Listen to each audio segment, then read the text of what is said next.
ಅದರಲ್ಲೂ ಕನ್ನಡದಲ್ಲಿ ಕಲಾವಿದರಿಗೆ ಬೆಲೆ ಇಲ್ಲ ಸರ್. ಸತ್ಯವಾಗ್ಲೂ ಹೇಳ್ತೀನಿ, ಈ ಮಾತನ್ನು ಮಾತ್ರ ನೀವು ಖಂಡಿತವಾಗ್ಲೂ ಹಾಕಿ.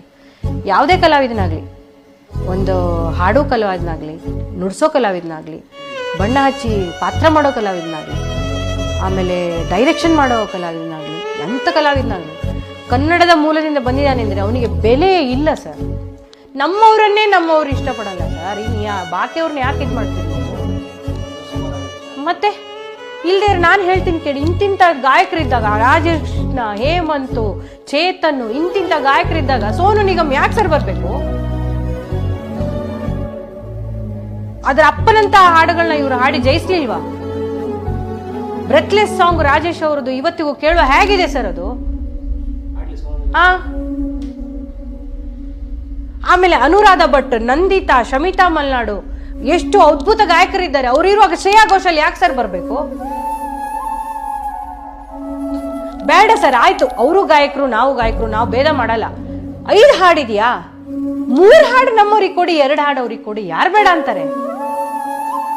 ಯಾಕೆ ನಿಮಗೆ ನಮ್ಮ ಮನೆ ಮಕ್ಕಳನ್ನು ಬೆಳೆಸುವಂತ ಆಸೆ ಇಲ್ಲ? ಪ್ರತಿಯೊಬ್ಬ ಪ್ರೊಡ್ಯೂಸರ್ಗೂ, ಪ್ರತಿಯೊಬ್ಬ ಮ್ಯೂಸಿಕ್ ಡೈರೆಕ್ಟರ್ಗೂ ನಾನು ಇದು ಹೇಳೋ ಮಾತೆ. ನಮ್ದಾಯ್ತು ಸರ್, ನಮ್ದು ಎರ ಮುಗೀತು. ನಾನು ಗಾಯಕಿಯಾಗಿ ಇನ್ನು ಮುಂದೆ ಬಂದು ನಂಗೆ ಏನು ಆಗ್ಬೇಕಾದಿಲ್ಲ.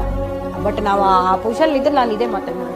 ಪಾಪ ಹಂಸಲೇಖ ಅವರು ಬುನಾದಿಯಾಗಿ ಕೊಟ್ಟು ಇಷ್ಟು ಜನ ಟ್ರೈನಿಂಗ್ ಮಾಡಿ ಸಿಂಗರ್ಸ್ ತಯಾರು ಮಾಡಿ ಏನು ಪ್ರಯೋಜನ ಆಯ್ತು?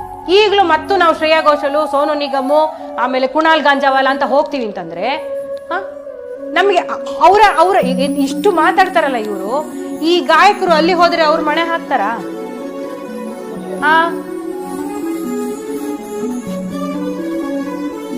ಇದು ಗಾಯನ ವಿಷಯದಲ್ಲಿ ಆಯ್ತು. ಹೀರೋಯಿನ್ ತಗೊಳ್ಳಿ, ಹೀರೋ ಇಲ್ಲಿ ಅವರು ರಾಜ್ಕುಮಾರ್ ಫ್ಯಾಮಿಲಿ ಅವರಿದ್ದಾರೆ, ಯಶವಂತ್ ಅವರು ದೊಡ್ಡ ಕಲಾವಿದರಿದ್ದಾರೆ, ದರ್ಶನ್ ಅಂತ ದೊಡ್ಡ ಕಲಾವಿದರಿದ್ದಾರೆ, ಸುದೀಪ್ ಅಂತ ಅವ್ರು ಇದ್ದಾರೆ. ಅಂತಾಗಿ ಹೀರೋಗಳನ್ನ ಯಾರು ಮುಟ್ಟಿಲ್ಲ ಇನ್ನು, ಬೇರೆ ಭಾಷೆಯಿಂದ ಬಂದಿಲ್ಲ ಹೆಸರು ಮಾಡೋದು. ಹೀರೋಯಿನ್ಗಳ ಪರಿಸ್ಥಿತಿ ಎಲ್ಲಿದ್ದಾರೆ? ಶ್ರುತಿ ಮೇಡಮ್ನವರು ಅವ್ರ ಟೈಮ್ ಇದ್ದಾಗ ಚೆನ್ನಾಗಿ ತುಂಬ ಒಳ್ಳೆ ಸಿನಿಮಾಗಳು ಮಾಡಿದ್ರು, ಖುಷಿ ಆಗುತ್ತೆ. ನಮ್ಮ ರಾಧಿಕಾ ಪಂಡಿತ್ ಅವಳು ಅಷ್ಟೇ ತುಂಬ ಚೆನ್ನಾಗಿ ಮಾಡಿದ್ರು. ಕನ್ನಡದ ಕೆಲವೊಂದು ಹೀರೋಯಿನ್ಗಳು ಮಾಡಿದ್ರು ಹೆಸರು, ಇಲ್ಲ ಅಂತ ಹೇಳಲ್ಲ ನಾನು. ಬಟ್ ಆದರೂ ಬರೋದು ಪರಭಾಷೆಯವರೇ ಜಾಸ್ತಿ ಅಲ್ಲ, ಬರಬಾರ್ದು ನಾನು ಹೇಳಲ್ಲ. ಅವ್ರು ಬಂದ ತಕ್ಷಣ ಏನೋ ದೊಡ್ಡ ತಲೆ ಮೇಲೆ ಹೊತ್ಕೊಂಡು ಅಗತ್ಯ ಇಲ್ಲ. ನಮ್ಮಲ್ಲಿ ಅದಕ್ಕಿಂತ ಅದ್ಭುತ ಆಮೇಲೆ ನಾನು ಹೇಳೋದು, ಸರಿಗಮಪ, ಲಿಟಲ್ ಚಾಂಪ್ಸು ಇವೆಲ್ಲ ನಡೆಸ್ತಾರೆ. ಅಲ್ಲಿ ಅದ್ಭುತವಾದ ಗಾಯಕರು ಬರ್ತಾರೆ, ಅದ್ಭುತವಾದ ಟ್ಯಾಲೆಂಟ್. ಕಾಮಿಡಿ ಶೋಗಳಲ್ಲೂ ಅಷ್ಟೇ ಅದ್ಭುತವಾದ ಆರ್ಟಿಸ್ಟ್ಗಳು ಬರ್ತಾರೆ. ಪ್ರಯೋಜನ ಏನು? ಈ ಶೋಗಳಿಂದ ನೀವು ಏನು ಪ್ರಯೋಜನ ಮಾಡ್ತಿದ್ದೀವಿ? ಅವರಿಗೆ ಅವ್ರು ಹೊರಗೆ ಬಂದರೆ ಅವಕಾಶ ಇದೆಯಾ ಅವರಿಗೆ?